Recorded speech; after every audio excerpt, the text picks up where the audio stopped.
The Cleveland Prop Shop has props from all different types of periods, and we rent to theater, film, special events. Props are things that you see in productions that actors are holding, are manipulating, and they're actually different between theater and film. So if you are in a film and you're the prop master, you are in charge of hats and watches and purses, which seems odd because it would seem like that's a costume kind of thing. And you normally in that case would work with a costumer to make sure that it fit the character. So you have to think, what kind of watch would this particular character wear? If you're in theater, that becomes the job of the costumer.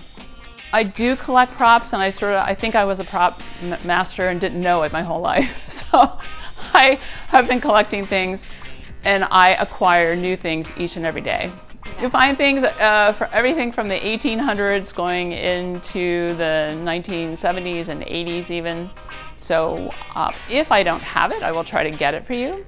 And if there's something that you want to rent and I don't have it, but I would really like to have that in my collection, I'm willing to collaborate to acquire that piece and then rent it.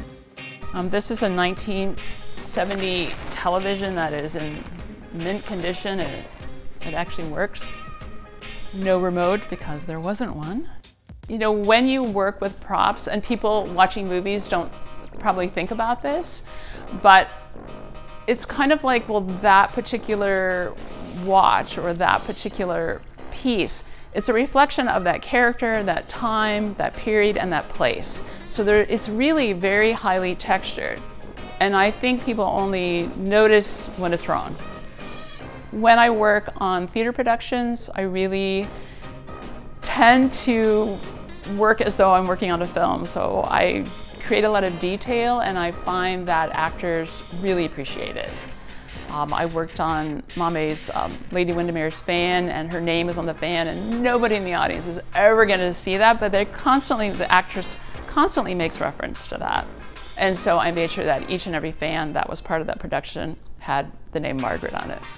This is one of my favorite pieces. This is the Burroughs adding machine, and it was the state-of-the-art piece of machinery to have in your office. This particular machine is from 1917. I'm very geeky and nerdy when I buy pieces, and I research not just early 1900s, but this particular model with the serial number, when was it made? Because I think those kind of details are important to somebody renting from me. And it still works. And this typewriter and this piece you would often find in an early 1900s office if you were doing well. We have phones from every period, every style. We have every color that you can think of. We have a coffin.